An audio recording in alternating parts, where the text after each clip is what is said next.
The hospital room smelled of medication and something subtly bitter, perhaps the very scent of mortality.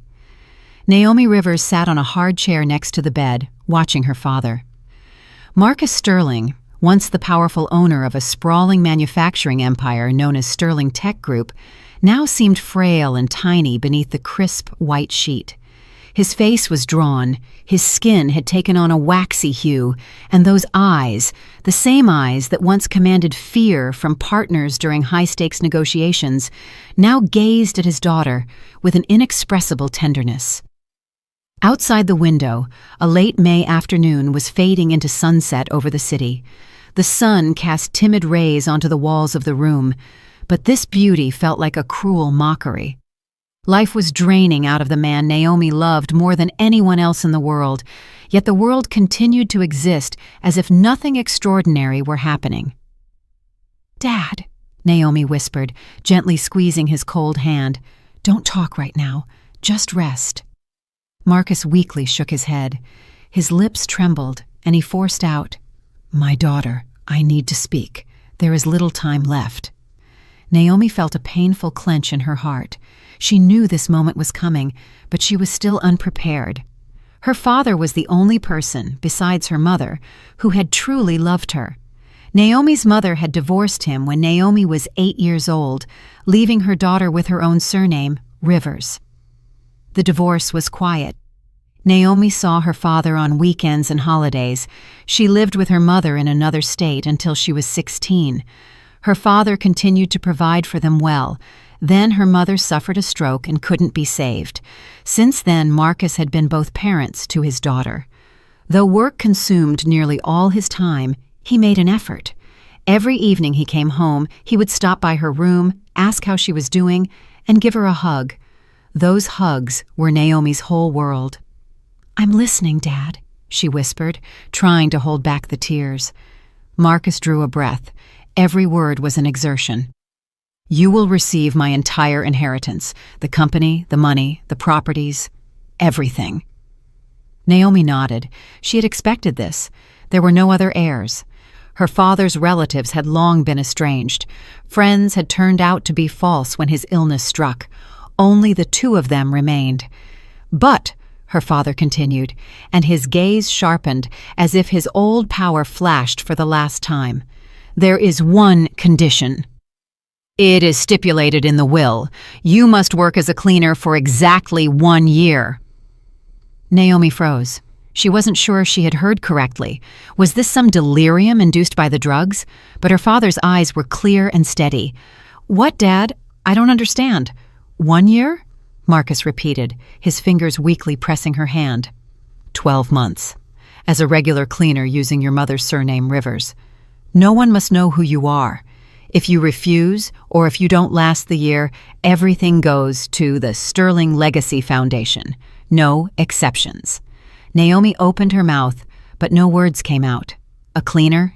She, Naomi Rivers, a graduate of an elite university, a woman who had spent her entire life in luxury, was expected to scrub floors. It seemed absurd, a cruel joke. "But why?" she finally managed to exhale. "Dad, this is ridiculous. Why do I have to do this?" Marcus closed his eyes. A shadow of a smile, sad yet full of resolve, crossed his face. "Because you have never known how ordinary people live. The people who work for my company for minimum wage, who count every cent each month, who are afraid to lose their jobs, who endure humiliation just for a paycheck. You are smart and you are kind, but you don't understand their world. And without that understanding, you can't be a true leader." Naomi was silent. Inside, protest, offense, and incomprehension simmered. But at the same time, she saw how important this was to her father. His face glowed with determination despite his physical weakness. "You will learn who is truly honest," Marcus whispered, "and who is a crook, who deserves trust, and who is a traitor. This will be your real university. You will see people without masks because they won't know who you are. And you will understand what it means to be weak, unprotected, invisible." He fell silent, gathering his strength. Naomi felt tears sting her eyes. "I built this company." her father continued, barely audible. "And I was always proud that I created jobs, that I gave people a chance, but over time, I grew distant. I stopped seeing the simple employees, and they are the foundation of everything. Without them, the company is nothing. I want you to understand that. Before you lead this empire, you must go through what the most unnoticed, most vulnerable people go through." Naomi nodded. The tears finally broke free, running down her cheeks. She understood her father's logic, but it felt so terrifying, so incredibly difficult. A year of potential humiliation, hard labor, a life she wasn't accustomed to. Could she endure it? "Okay," she said hoarsely, wiping her eyes. "Okay, Dad, I'll do it. I promise." Marcus smiled for the first time in many days. His hand relaxed in hers, as if a great weight had lifted from his soul. "My clever girl," he breathed out. "I knew you could do it. You are strong, stronger than you think, and this year will make you even stronger." Naomi bent over him, hugging him carefully, afraid of causing him pain. Marcus stroked her hair, just as he did when she was a child. "I love you, my girl," he whispered, "and I will be proud of you, always." 3 days later, Marcus Sterling passed away, quietly in his sleep, without suffering. Naomi was beside him, holding his hand until his last breath. The funeral was modest, attended only by the closest few. Naomi stood by the coffin, feeling utterly devastated. The world she knew had crumbled. Ahead lay a year-long trial that she couldn't fully comprehend. A week passed in a haze. The lawyer read the will. Everything was exactly as her father had said. 1 year working as a cleaner at Sterling Tech Group, or the entire estate would transfer to the charitable foundation. No loopholes, no exceptions. The condition was ironclad. Her father's legal team had ensured it. The company's corporate counsel, a dry, elderly man with a sharp gaze, handed Naomi an envelope after the formal reading. "Your father asked me to give this to you personally," he said sternly, "and he also instructed me to inform you. If you reveal your true identity before the term is up, the condition will be considered unfulfilled." Naomi took the envelope with trembling fingers. Inside was a brief letter, written in a shaky hand. "My daughter, do not be afraid. This is not a punishment. It is a gift. You will see things that will change you forever. You will learn the price of human dignity. You will understand that money is nothing without respect for people. Your father." Naomi folded the letter back up, hiding her tears. A gift. What a gift. To scrub floors and endure humiliation. But she had given her word, and she would honor it, no matter the cost. Monday morning, Naomi stood before the mirror in the tiny rental apartment near the office. She had rented the place specifically, so no one would know where she truly lived, allowing her to show it to colleagues if necessary. But living there was part of the trial. On weekends, she planned to stay at her father's house sometimes. She had money for living expenses. Her father had provided for that. She wore a simple gray uniform, her hair pulled back into a basic ponytail, and no makeup. Naomi had removed all her jewelry and hidden her expensive items. The young black woman looking back at her from the mirror seemed like a stranger, pale, scared, and lost. "It's only 1 year," Naomi told herself. 365 days. I can do this. I have to do this. Sterling Tech Group was located in an industrial park, a massive building of concrete and glass surrounded by warehouses and workshops. She entered through the employee entrance, a narrow door on the side of the building where workers in overalls and technical staff congregated. No one paid her any attention. She was just one of them, an invisible person. The head of the housekeeping department, a full, middle-aged woman with indifferent eyes, gave her an evaluating look. Rivers, documents. Naomi handed over her work papers and ID. Her mother's surname raised no suspicion. The connection to Sterling had been obscured by her parents' divorce years ago. "No work experience? No specialized education?" the manager asked, flipping through the papers with a sour expression. "No," Naomi quietly replied.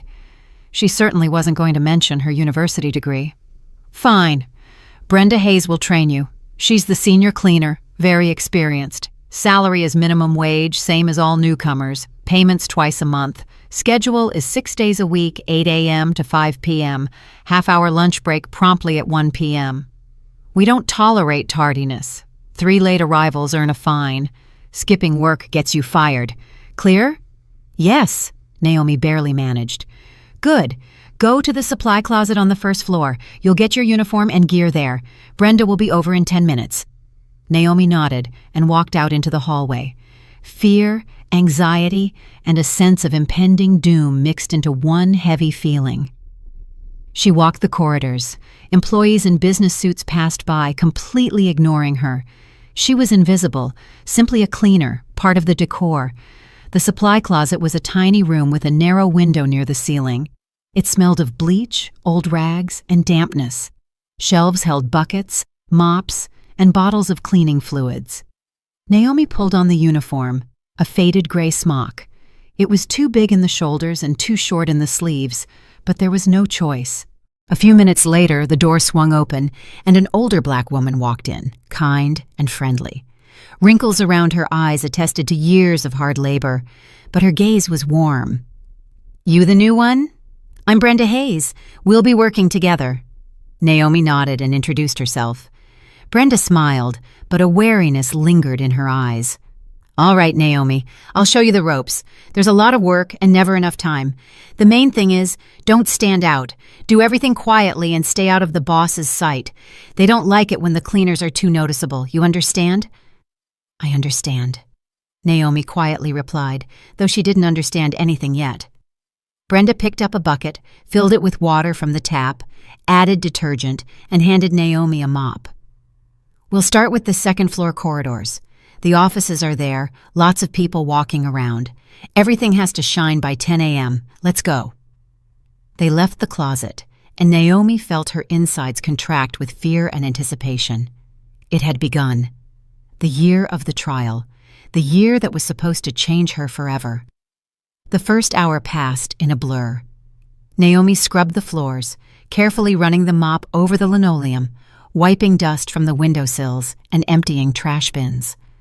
Her arms quickly grew tired. She had never done physical labor before.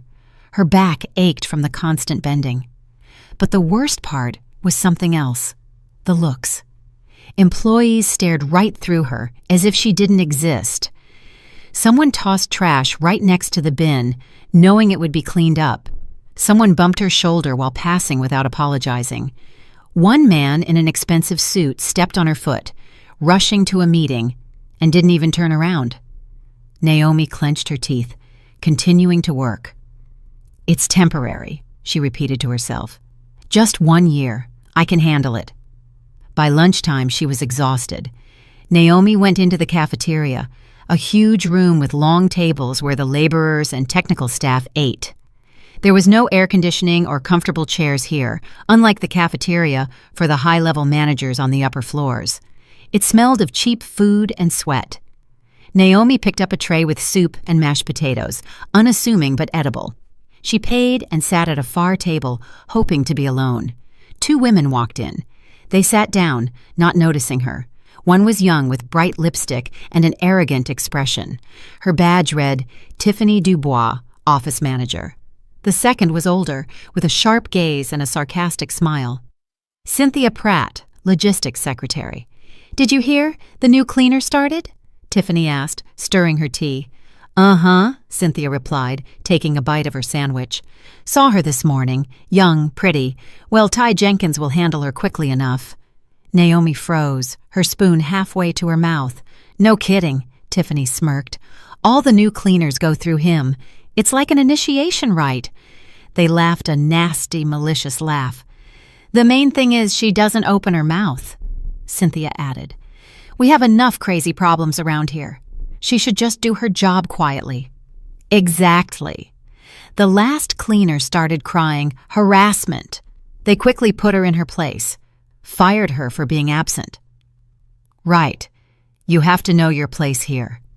They finished eating, got up, and left without even glancing in Naomi's direction. She sat there, thunderstruck.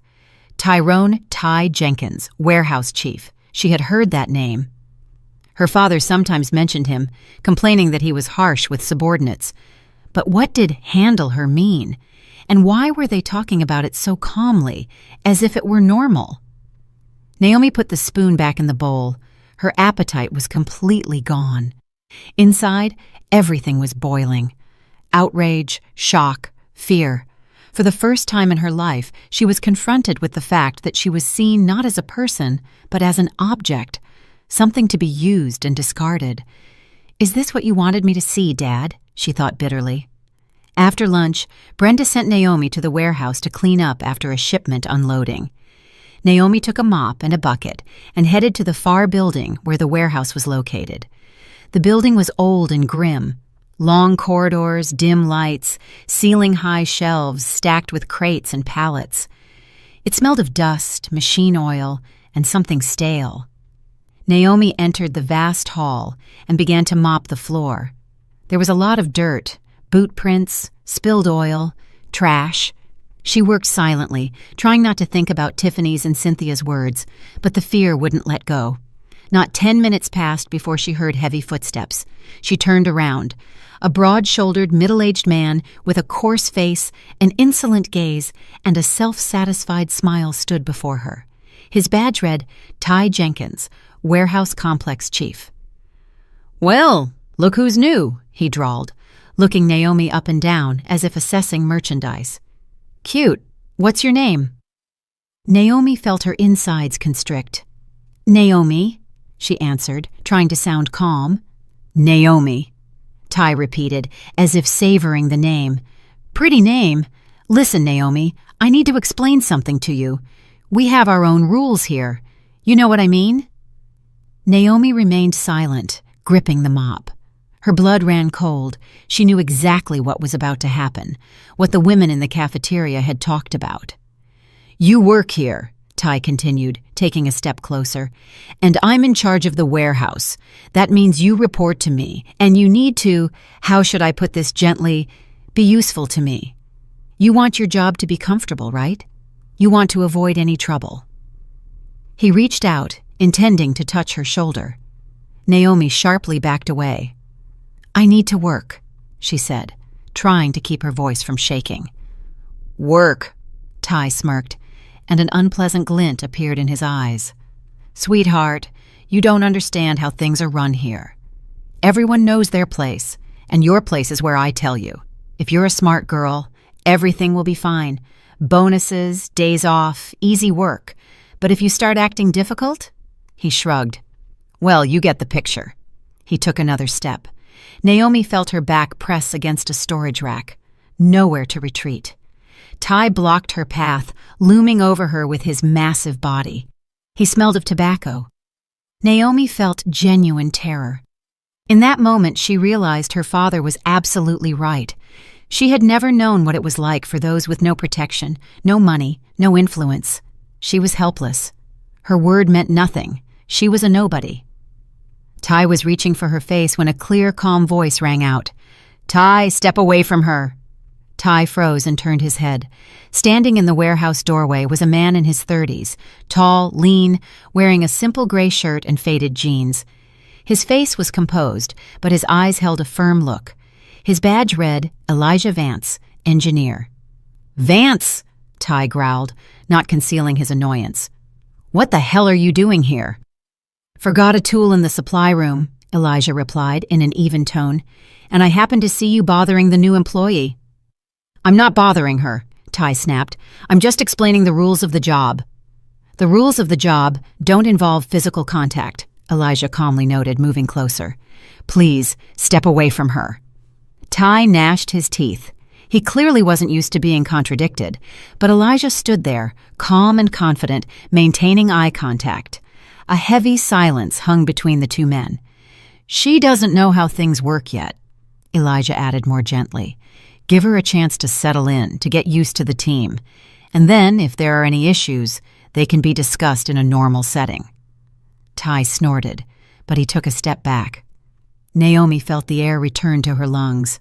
"Fine, Vance," Ty said with a sneer. If you're jumping in for her, you must have your own eye on her. Oh well, just remember, I'm the boss here, and I'll be keeping an eye on this girl, sooner or later." He spun around and walked away with heavy steps, slamming the door shut. The silence in the warehouse was deafening. Naomi leaned against the rack, her knees shaking. The mop slipped from her fingers and crashed to the floor from the sheer force of her relief. Elijah bent down, picked it up, and handed it to Naomi.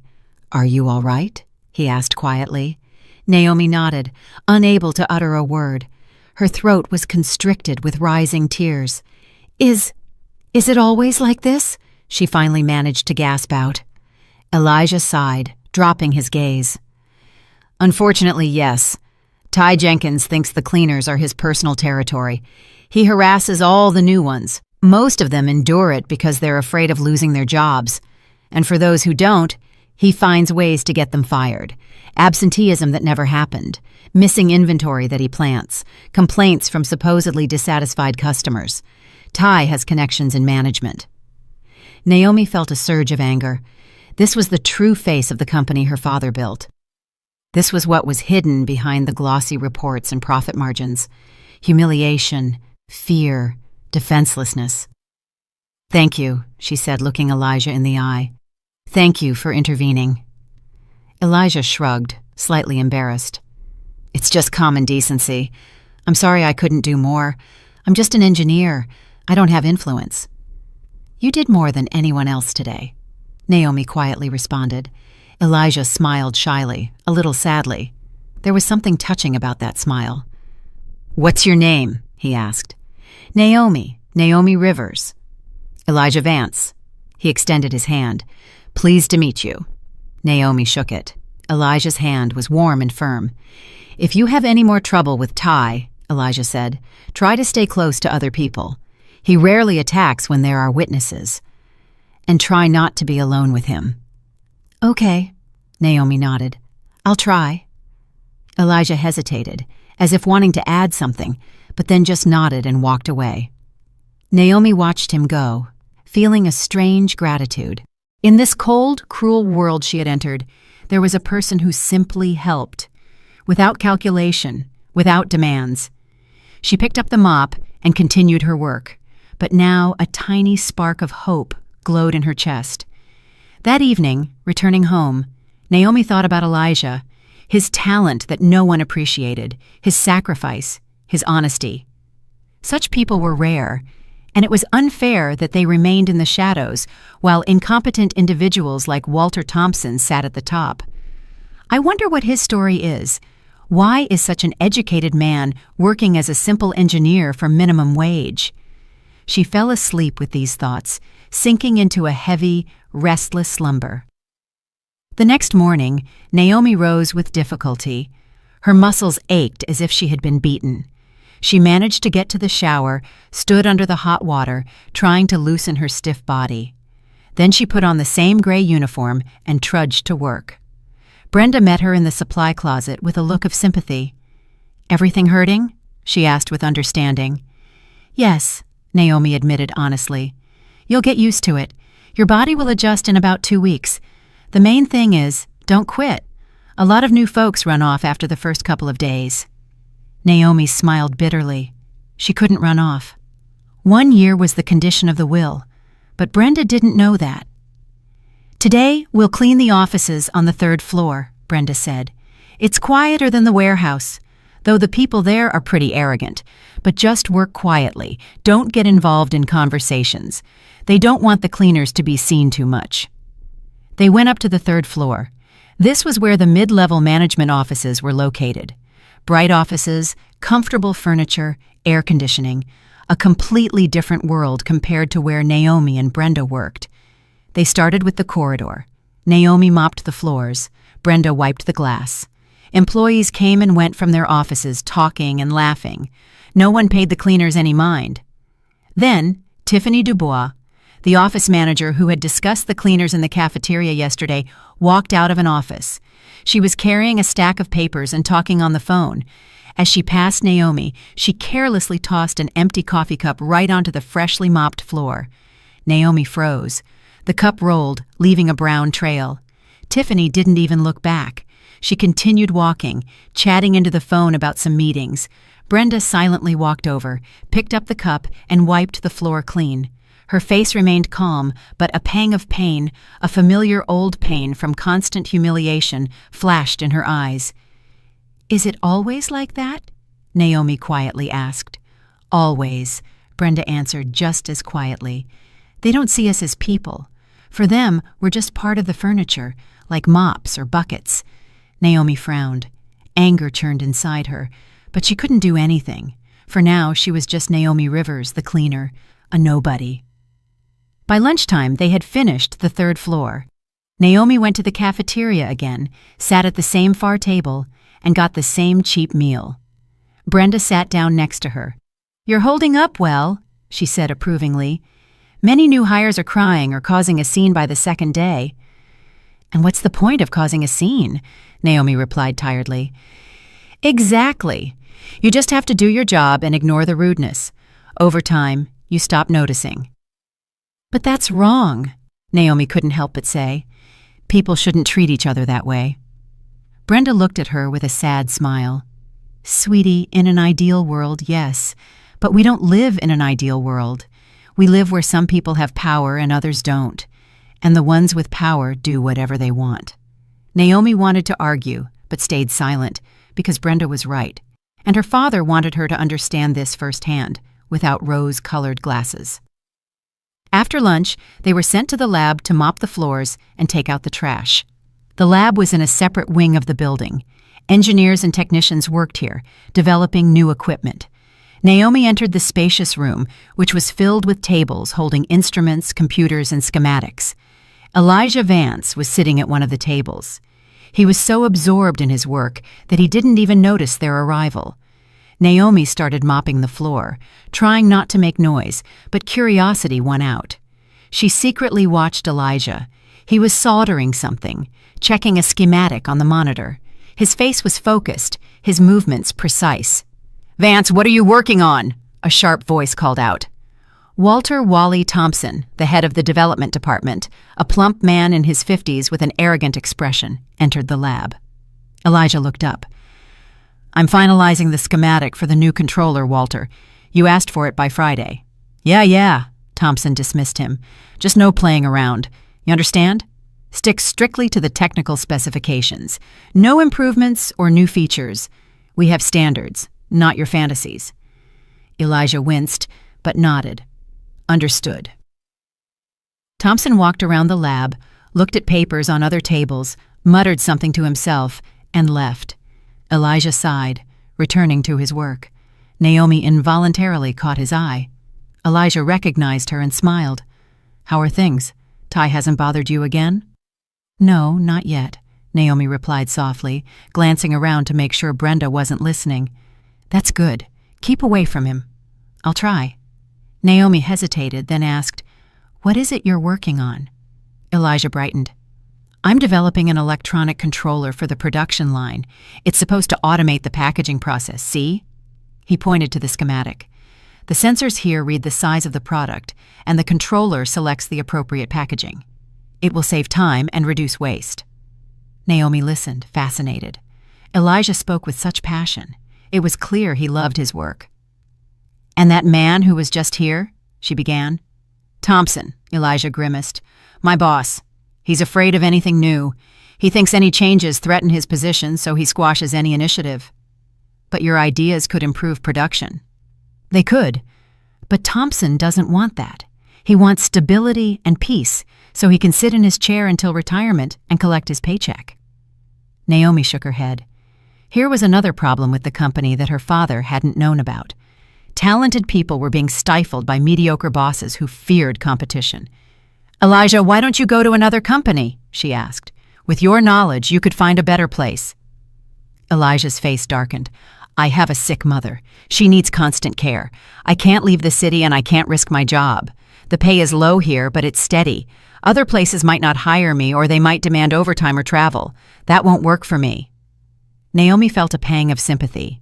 Here was a real hero, a man sacrificing his ambition for the sake of a loved one, not for money, not for glory, just because it was the right thing to do. "Naomi, let's go!" Brenda called from the corridor. "2 more floors left." "I have to go," Naomi said to Elijah. "Of course. Thanks for listening to my complaints," he smiled. "They're not complaints, they're reality," Naomi replied and left the lab. That evening, returning home, Naomi thought about Elijah, his talent that no one appreciated, his sacrifice, his honesty.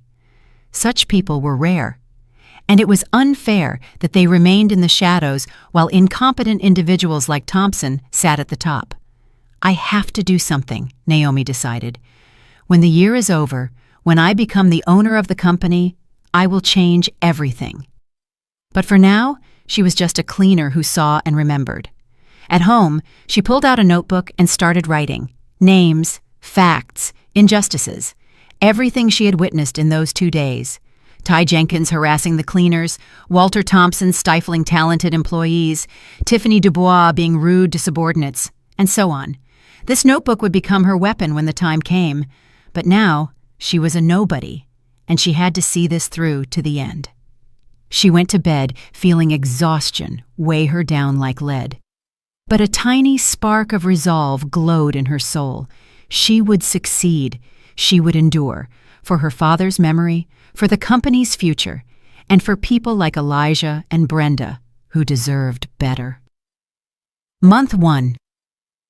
The year had only just begun. 30 days of hard labor, humiliation, and discovery passed. Naomi learned to hold the mop so her back wouldn't ache by the end of the day. She learned to be invisible, to pass by employees without attracting attention. She learned to keep silent when she wanted to scream. But most importantly, she learned to see what had previously been hidden behind the beautiful facade of a successful company. Every day revealed new facets of injustice. Denise, a cleaner who had worked there for 15 years, was paid the same minimum wage as newcomers. When she asked for a raise, she was told she could look elsewhere. Jalen, a forklift driver, worked night shifts, but the overtime wasn't paid. Management claimed it was voluntary. The cafeteria cooks cut corners on ingredients because the budget had been slashed while the portion sizes were increased. Naomi wrote everything down in her notebook. In the evenings, in her rental apartment, she sat down and methodically documented the facts. Names, dates, specific incidents. This notebook became her personal investigation. But there were bright spots, too. Brenda Hayes became more than just a mentor. She was almost a mother figure. She taught Naomi not just the job, but also how to live among ordinary people. "See that young guy?" Brenda once whispered, nodding toward a young loader. "That's Corey.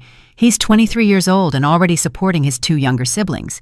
His parents died in an accident 2 years ago. He slaves away here for 12 hours and then looks for side gigs." Naomi looked at Corey, who was lugging heavy boxes, and her heart ached. How many such stories were there all around? How many people were fighting for survival, while those at the top didn't even know their names? Elijah Vance also became part of her life. They often crossed paths. Naomi cleaned the lab 3 times a week, and Elijah was always there, bent over his blueprints and schematics. Gradually, cautious conversations developed between them. "How is your mother?" Naomi would ask, wiping down tables. "A little better today," Elijah would reply without looking up. "The new medication helps a bit, but it's very expensive. Half my paycheck goes to that." "And what do the doctors say?" "They say she needs surgery. But it costs so much. I couldn't save that much in a lifetime." Naomi remained silent, feeling powerless. She could help right now. She had the money, saved even before this year began. But she couldn't reveal herself. The condition of the will was strict. No one must know who she was. But she could help in other ways. Subtly, anonymously. Naomi began to act cautiously. First, she studied the company archives. In the evenings, when everyone was gone, she stayed, supposedly to clean offices, and dug through documents. She found Elijah's old development reports, projects that Thompson had rejected or taken credit for. One report especially interested her. 3 years ago, Elijah had proposed a system for automating warehouse inventory. Thompson had rejected the project, calling it unrealistic. But 1 year later, he implemented a similar system purchased from an outside firm for 3 times the cost and received a bonus for innovative solution. Naomi made copies of the documents, then anonymously sent them to the HR department with a note. Attention! Plagiarism. The original author is Elijah Vance. 1 week later, rumors started circulating in the company. Someone in HR had taken an interest. An investigation began. Thompson was nervous, snapping at his subordinates. Naomi observed from the sidelines, continuing to mop floors and take out the trash. No one suspected that the invisible cleaner was behind it all. The next step was the workshop. Naomi learned that there was an old room in the basement, previously used for equipment repair, but now vacant. She spoke to Mr. Earl Jackson, the maintenance supervisor, and surprisingly kind man. "Listen, Mr. Jackson," she said, "could I tidy up that workshop in the basement in the evenings? I need extra work and there's a lot of mess down there." Jackson shrugged. "Sure, go ahead. The space is sitting empty anyway. Just get the key from me and sign out on the log." Naomi gained access to the workshop. In the evenings, after her main work, she went down there and cleaned. She also left the door unlocked and spread the word among the engineers that the workshop was open for personal projects. Month 2. 3. Elijah found out about it 1 week later. He came by one evening when Naomi was finishing her cleaning. "Is it true that the workshop is accessible?" he asked, a hopeful note in his voice. "Yes," Naomi nodded, pretending she was just doing her job. "Mr. Jackson allowed it. He says as long as people use it and keep it tidy." "Oh my gosh, that's a lifesaver," Elijah burst out. "I really needed a place for my experiments. I don't have space at home, and Thompson controls my every move in the lab." "Well, now you have a spot," Naomi smiled. From then on, Elijah started coming to the workshop almost every evening. He worked on his personal projects, the ones Thompson had disapproved of. Naomi occasionally dropped by, supposedly to check on the cleanliness, and saw how eagerly he soldered circuits and tested instruments. His eyes shone. One evening, as Naomi was dusting in the workshop, Elijah suddenly spoke. "You know, Naomi, sometimes I think my life is a dead end, stuck in a position where I'm not valued, caring for my sick mother, unable to leave the city, living paycheck to paycheck, and I can't change anything." Naomi stopped and looked at him. "But you don't give up. You keep working on your projects and you take care of your mom. That's strength." Elijah smiled sadly. "Or weakness. Strong people change their lives. I just float along." "No," Naomi said firmly. "Strong people are those who don't abandon their loved ones for a career, who maintain their dignity even when they are humiliated, who do their job well even if no one notices. You are exactly that kind of person." Elijah looked at her, surprised. "You're unusual, Naomi. Not like the other cleaners.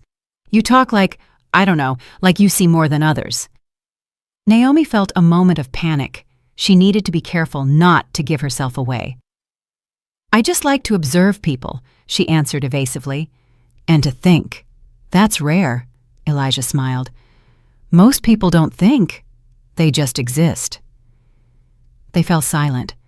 The silence was comfortable, warm.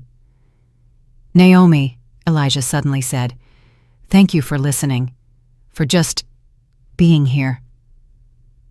Naomi felt her heart leap.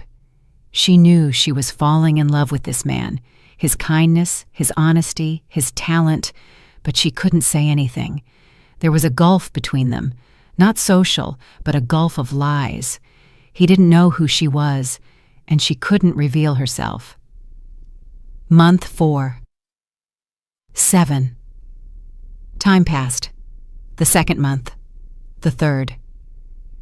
Naomi got used to the hard labor. Her hands were rough. Her skin was not as soft.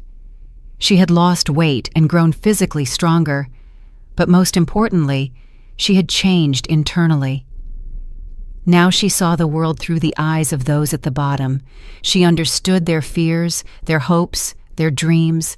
She knew the value of every cent because she understood how hard it was earned. She felt the humiliation when Tiffany Dubois threw trash onto the freshly mopped floor. She felt the fear when Ty Jenkins walked by with a lustful stare. But she also learned to appreciate the small things: Brenda's warm words, Elijah's smile, the gratitude of a worker whose jacket she helped clean. In parallel, Naomi continued her secret activities. She slipped anonymous notes to HR, pointing out egregious cases of injustice. She found a way, through a contact in accounting, to properly submit Elijah's overtime so he received extra pay. She arranged for the cafeteria cook to receive an increased budget for food. All this was done subtly, through third parties, through anonymous letters. No one suspected that the simple cleaner was behind it. Elijah started to change. His projects from the workshop began to get noticed. A young engineer saw his design and showed it to management, bypassing Thompson. The project was approved and even began to be implemented. Elijah was given a bonus. When Naomi learned of this, her heart filled with joy. She had done the right thing. She had helped a good person without revealing herself. One day in the cafeteria, Elijah sat next to her during lunch. Employees usually didn't sit with the cleaners, but Elijah was different. "Naomi, I have news," he said excitedly. "My project was approved. They're implementing it on the production line, and I got a raise. That's wonderful." Naomi genuinely beamed. "Congratulations. Now I can take out a loan and pay for my mom's surgery. The doctors say there's every chance she'll recover." Naomi felt immense relief. This was true. Human happiness, not from buying another expensive item, but from the ability to save a loved one. "I'm so glad," Elijah continued, "that I didn't give up, that I kept working no matter what. You know, I feel like I've had a guardian angel. So many lucky coincidences over the last few months, as if someone is helping invisibly." Naomi lowered her eyes, hiding a smile. "Maybe it's just fate?" "Maybe," Elijah agreed. "But I believe there are kind people in the world who help without expecting thanks." He looked at her warmly, and Naomi felt her whole world shift. This man. He was becoming dearer to her with every day, with every meeting, but she couldn't say anything. Not yet, not until the year was over. By the end of the 4th month, changes were happening in the company. The audit initiated by anonymous complaints uncovered many violations. Thompson was demoted. It turned out he had indeed plagiarized others' ideas. Tiffany Dubois was stripped of her bonus for rudeness to subordinates. Someone had recorded her and given the tape to management. Ty Jenkins remained in his position for the time being. He was trickier and more cautious. But Naomi knew his turn would come. She was gathering material on him, testimony from the cleaners he had harassed, records of warehouse shortages he blamed on others. All of it was written in her notebook, awaiting its time. In the middle of the 7th month, a crucial event occurred. Elijah paid for his mother's surgery. Naomi learned about it when he returned to work after a week away. His face was beaming with happiness. "Naomi," he called out to her in the corridor, "I have great news. My mom's operation was successful. The doctors say she's on the road to recovery." Naomi stopped, feeling joy for him. "That's wonderful, Elijah. I am so happy for you and your mother." "You know," he continued with enthusiasm, "I keep wondering where all this good luck is coming from. The raise, the project recognition, the money for the surgery. It's like someone up high is helping." Naomi looked down, hiding a smile. "Maybe you just earned it with your hard work."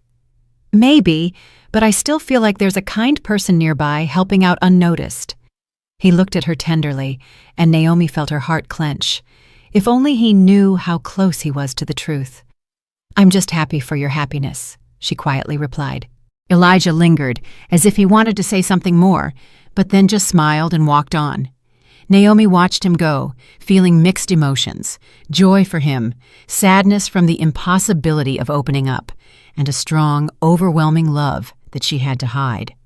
By the end of the 7th month, Naomi decided to deal with Ty Jenkins. He had gone unpunished for too long. His harassment continued. Fortunately, after the first incident, he avoided Naomi. But other young women were not so lucky. Recently, a new cleaner named Kiara had started work. Very young. Ty went after her from the first day. Naomi saw Kiara leaving the warehouse with tear-stained eyes. She asked her gently. The girl was silent at first, then broke down. He said if I didn't agree, I'd be fired. I can't lose my job. My mom is disabled. Naomi hugged her, calmed her, and then decided, enough. Ty had to answer for his actions. She began gathering evidence. She talked to other cleaners who had suffered under Ty, recording their testimony.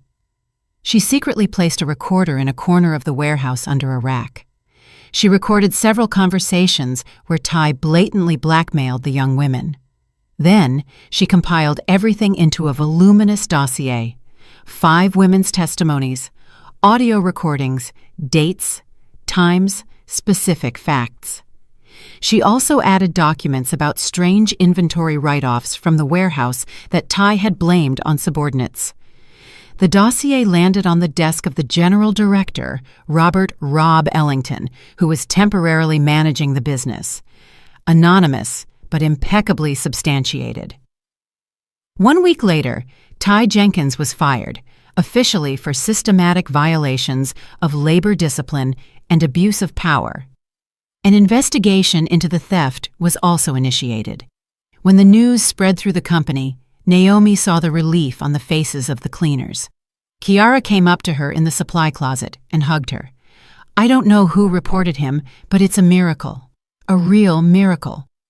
Naomi only nodded, saying nothing. She was just a cleaner who happened to be nearby.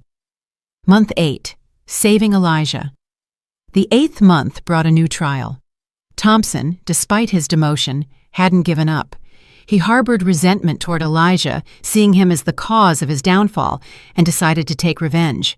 One morning, Elijah was called to the general director's office. Naomi learned about it from Brenda, who had overheard the secretaries talking. Her heart sank. Something was wrong. By lunchtime, rumors were swirling through the company. Elijah was accused of stealing intellectual property. Allegedly, he had stolen blueprints for a development project his department was working on and tried to sell them to competitors. Naomi's blood ran cold. It was a lie, a blatant lie, and she knew who was behind it. Thompson. Revenge. She rushed to find information. She found out that Thompson had planted fabricated email correspondence and a fake contract with a rival firm on Elijah.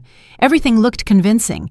Elijah faced termination and a lawsuit, possibly even criminal charges. Naomi couldn't let this happen. She had to act and fast. That evening, she infiltrated Thompson's office.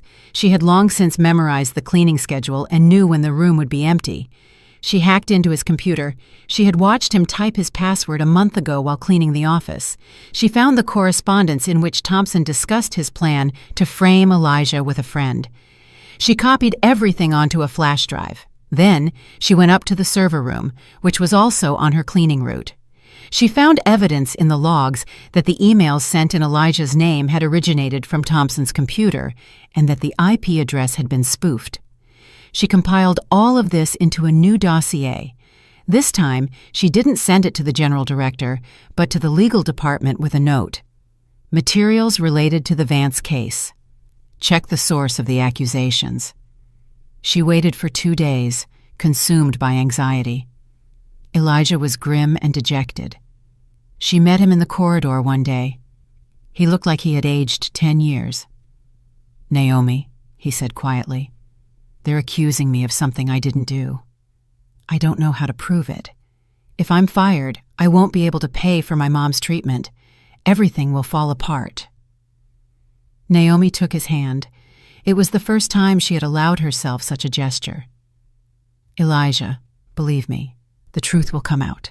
You are an honest person, and that will be proven. Where does such confidence come from? He asked with a bitter smile. Because I believe in justice, Naomi said firmly, and that good people shouldn't suffer. Elijah looked at her with tenderness, then squeezed her hand. "Thank you. You're the only one who supports me." On the third day, the investigation results came in. The lawyers discovered the fabrication. Computer experts confirmed the forgery. Thompson was immediately fired, and a lawsuit was launched against him. Elijah was completely exonerated and received an official apology. Moreover, he was appointed head of development in Thompson's place. When Naomi learned of this, she locked herself in the supply closet and cried, from relief, from joy, from the overwhelming emotions. She had saved him. She had saved the man she loved. 11. The 9th month was a time of change. Elijah, in his new role, began to transform the department. He secured pay raises for talented engineers, implemented new projects, and created a healthy atmosphere. He was respected and valued. Naomi continued to work as a cleaner, but now she saw the fruits of her efforts. The company was changing, slowly but surely. Injustice was punished, honesty was rewarded. She found herself watching Elijah more and more often. He was becoming more confident, happier. He wore new suits now. His salary allowed it. His mother was recovering. Life was looking up, and he sought out Naomi's company more frequently. They now ate lunch together almost every day. They talked about everything: work, life, dreams. Elijah shared his plans for improving production, and Naomi listened, offering advice. Sometimes he was surprised by her insight. "You talk like an executive, not a cleaner," he once remarked. Naomi only smiled. "Maybe I was an executive in a past life?" "You know," Elijah said thoughtfully, "you really are a mystery, but I like it. You don't try to impress anyone. You don't play a role. You're just real." Those words stung Naomi. Real. She had been living a lie for 9 months, hiding who she was, deceiving the man she loved. "Elijah," she quietly said, "tell me honestly. If you found out that someone you knew was completely different from who they claimed, could you forgive them?" Elijah paused. "It depends on the reason.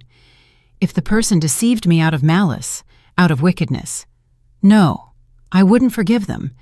But if they had a good reason, if they remained a good person despite the lie, I think so.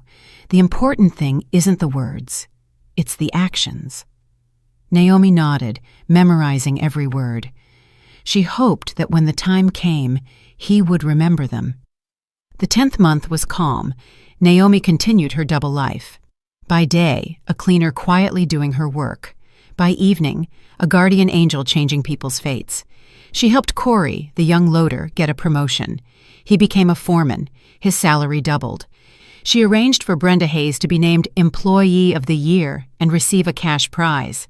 She achieved improved working conditions in the workshops, new ventilation, comfortable uniforms. The company was getting better, and no one knew that the quiet, invisible cleaner was behind it. The relationship with Elijah grew warmer. They were no longer just colleagues who occasionally spoke. They were friends, or perhaps something more, but both were afraid to admit it. One evening, when they were both working late, Elijah finishing a project and Naomi cleaning the area, he suddenly asked, "Naomi, are you seeing anyone? A husband? A fiancé?" She froze. "No, why?" "It's just surprising. Such a smart, kind, beautiful woman, and alone." Naomi felt her cheeks flush. "Maybe I haven't met the right person yet?" "Or you have, but you're afraid to admit it?" Elijah quietly asked. Naomi looked up at him. He was serious, attentive, and his gaze reflected the same thing she felt. "Elijah," she whispered. But she didn't get to finish. Footsteps echoed in the corridor. They quickly moved away from each other. The moment was lost, but Naomi knew, soon, very soon the year would end, and then she could tell him everything, if he forgave her deception. The 11th month flew by. Naomi felt the climax approaching. 30 more days, and the year would be over. 30 days until she could take off the mask and be herself. She finished all her secret tasks. The list of injustices was exhausted. Good people received deserved recognition. Bad people were punished. The company was completely different, and her father would have been proud. On the last day of the 11th month, Elijah invited Naomi for a walk after work. They strolled through the city streets, talking about life. Suddenly, Elijah stopped and turned to her. "Naomi, I have to tell you, I'm in love with you. I don't know how it happened, but over these months, you've become the most important person to me." Naomi's heart stopped. "I know," he continued. "We're in different positions. I'm a department head, you're a cleaner, but I don't care. To me, you're just Naomi. Wonderful, amazing, unique." Tears welled up in Naomi's eyes. "Elijah, me too. I love you too. But there's something you need to know. Tomorrow. I'll tell you everything tomorrow. Please wait just one more day." Elijah nodded and embraced her. In that embrace, Naomi felt both happiness and fear. Tomorrow, everything would change. Tomorrow, he would know the truth. Scene 12. A new beginning. The last day of the 12th month dawned a clear spring morning. Naomi woke with a heaviness in her heart. Today, it would all end. The year of the trial was over. Today, she would take off the mask and become herself. She put on the usual gray cleaner's smock. She looked at herself in the mirror one last time. The woman looking back was not the same Naomi who had started this journey 1 year ago. She was stronger, wiser, more human. She had learned the value of work, dignity, and honesty. She had learned to see people without masks. On the way to work, Naomi remembered the year, the first day when Ty harassed her in the warehouse and Elijah saved her. The talks with Brenda, who taught her to be invisible, the countless hours of cleaning, when her arms and back ached, but most importantly, the moments when she helped people, when she saw their gratitude, their happiness, when she knew she was making the world a little better. At the company, Brenda met her. "Last day, huh?" she asked with a sad smile. The year went by fast. Naomi looked at her in surprise. "How did you know?" Brenda smirked. "Sweetie, I saw your employment record when we processed you. Contract was for exactly 1 year. Unusual condition. Plus, you're too smart for this job. I knew right away something wasn't right. But I didn't pry. Everyone has their secrets." Naomi hugged the senior cleaner. "Thank you, Brenda, for everything. You taught me more than any university." "Go on, girl," Brenda whispered. "Go and do what you came here for." At 10 a.m., Naomi headed for the general director's office. The secretary tried to stop her. "Where are you going? The director is in a meeting." "Tell him Naomi Rivers asks for a meeting. Marcus Sterling's daughter." The secretary's face went blank. She grabbed the phone, quickly relaying the message. 1 minute later, the office door burst open. General Director Robert "Rob" Ellington, an old friend and partner of her father's, stood on the threshold, astonishment on his face.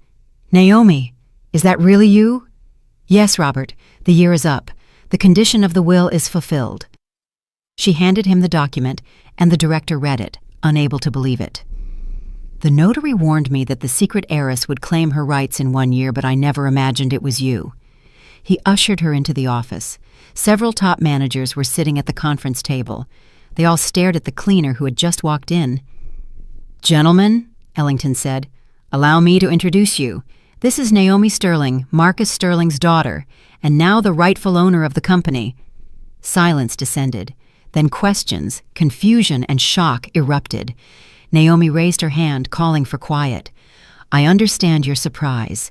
A year ago, as per my father's will, I had to work as a cleaner in this company under my mother's surname, incognito.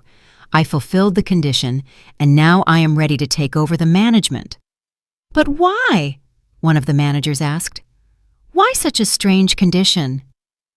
"So that I could see the company from the inside," Naomi answered calmly. "So that I could understand how ordinary employees live. So that I could learn to distinguish honest people from crooks. My father was a wise man. He knew that without this experience, I wouldn't be a worthy leader." The meeting lasted 2 hours.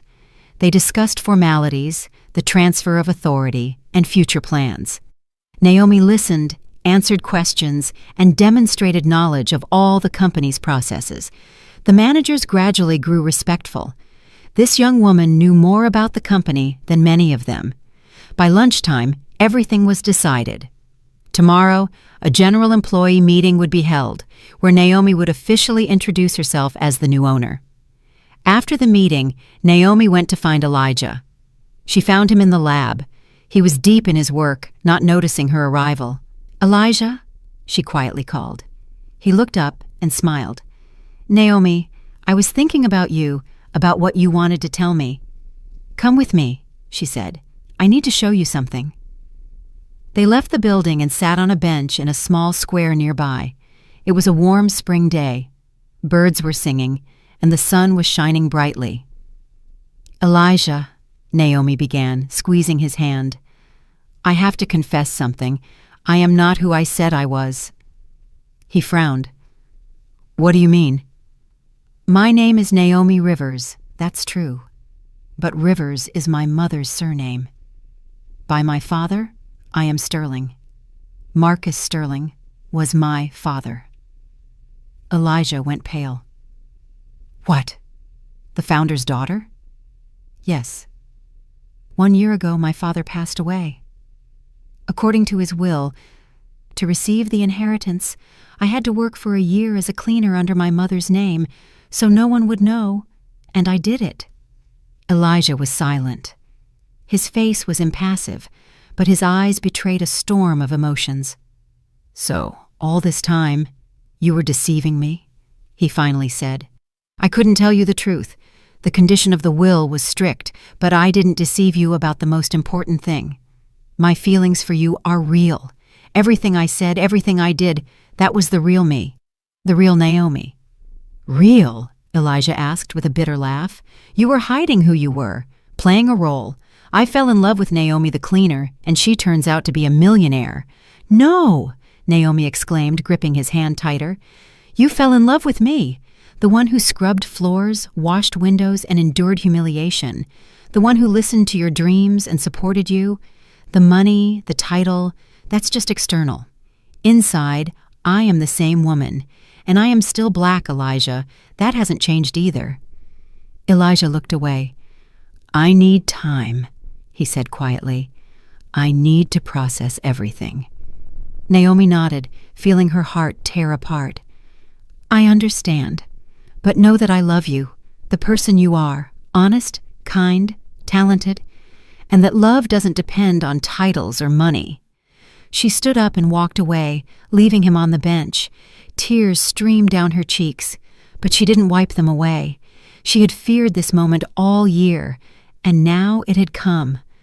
The next day, all the employees gathered in the main company hall, workers, engineers, managers, and cleaners. The hall buzzed with voices.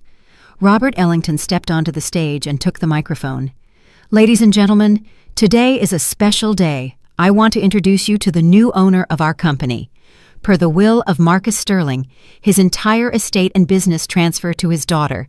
Please welcome Naomi Sterling." Naomi walked out to applause. She took the microphone, surveyed the hall, and found Brenda's eyes. She saw Elijah. He was standing off to the side, his face unreadable. "Hello," Naomi began calmly. "My name is Naomi Sterling, but for many of you, I was just Naomi, the cleaner. For 1 year, I worked here. I mopped floors, took out trash, and wiped dust. By the condition of my father's will, I had to do this." Silence fell over the hall. "Why?" Naomi continued. "Because my father wanted me to see the company through the eyes of those at the bottom, so I could understand how ordinary employees live. And I saw. I saw injustice, humiliation, and fear, but I also saw honesty, dignity, and heroism." She paused. "I saw cleaners who go unnoticed, but without whom the company couldn't operate, workers who slave away for cents to feed their families, engineers whose talents are stifled by incompetent bosses, and I decided to change that." Applause rippled through the hall. This year, I helped some of you anonymously. I helped some get raises, some get fair pay, and some get rid of tyrannical bosses. I was in the shadows, and now that I am the owner, I will continue this work, but openly." She walked to the edge of the stage. "Brenda Hayes, please come up." Brenda, bewildered, came onto the stage. Naomi embraced her. "This woman taught me how to be a person. She showed me that dignity does not depend on a job title. Starting today, Brenda Hayes is appointed the head of the housekeeping department with a deserving salary." The hall erupted in applause. Naomi named several more people, individuals who had worked honestly but remained in the shadows. All of them received raises and new positions. Then her voice grew firm. "But I also saw wickedness, harassment, theft, and the humiliation of subordinates. Ty Jenkins is already gone. Walter Thompson, too. Tiffany Dubois. The list will be continued. This company will no longer have a place for those who treat people as disposable material. We will change the compensation system," Naomi continued. "We will implement fair bonuses for tenure and quality of work. We will improve working conditions. We will create a transparent promotion system where ability, not connections, matters." The applause grew louder. "And finally," Naomi said, looking directly at Elijah, "I want to thank the one person who showed me what true integrity is. Elijah Vance, I know everything about you, about how you cared for your sick mother, about how you worked day and night, about how you saved me from Ty's harassment on my first day. You deserve more than just thanks. You deserve the best." She stepped down from the stage and walked toward him. The hall held its breath. "Elijah, I know I deceived you. I hid who I was, but everything else was true. My admiration for you, my support, my love. I fell in love with the person you were to me, simple, honest, kind, and I want to be with you, not because I am the owner of the company, but because you, Elijah, are one of a kind." Elijah was silent. Everyone watched him, breathless. "You once said," Naomi continued, "that the important thing isn't the words, but the actions. I've proven with my actions who I am. For 1 year, I was a cleaner. I endured humiliation and helped people. All of that was the real me. The money and the title are just circumstances." Elijah took a step forward. His eyes glistened. "I was angry," he said quietly, "angry that you hid the truth. But you're right. The most important thing is who you are inside. And you are the same woman who listened to my dreams, who believed in me, who made my life better, even when I didn't know where the help was coming from." He reached out and touched her cheek. "I love the woman who wiped the dust, the one who sat with me in the workshop, the one who supported me when I was down, and everything else is just a bonus." Naomi smiled through her tears. He embraced her tightly. The hall erupted in cheers and applause. Naomi and Elijah stood in the center, embraced, and the world around them seemed to disappear. Only the two of them remained, and the love that had passed the test of lies and proven stronger. That evening, when the celebrations were over, Naomi and Elijah sat on the same bench in the square. "You know," Elijah said, "now I understand where my streak of luck came from. It was you helping?" Naomi nodded. "Yes, I couldn't reveal myself, but I could help. You deserve the recognition."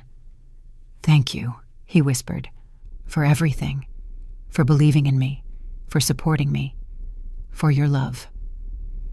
They sat, holding hands, watching the sunset. The year of the trial was over. A new life lay ahead. Naomi had fulfilled her father's will. She had passed through humiliation, pain, and lies. But she had also gained wisdom, strength, and love. She had become a worthy executive and a worthy person. And by her side was the man who made it all make sense. If you liked my story and want to hear more, go ahead and subscribe to my channel. If you'd like to support me, you can do it through Super Thanks. It would mean a lot. In the comments, tell me which city you're watching from and what time it is, so I can see how far my story reaches. I've added 2 more life stories on the screen just for you. Click one now and let's keep spending time together. Much love. See you soon.